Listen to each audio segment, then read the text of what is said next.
now the idea of booster, Mm. when, there is arbitrary count, 90 days from this or XYZ.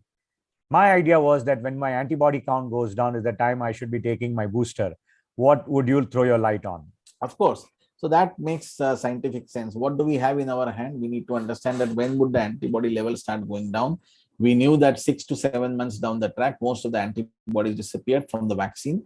The natural antibodies probably stayed for a longer time, but the vaccine-induced antibodies disappeared. We all should have got a booster at around 6 to 7 months time. There is no second doubt about that. However, we are not in a perfect world.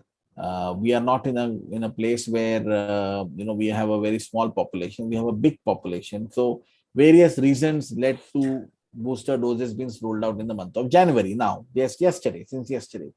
So I think booster doses are important.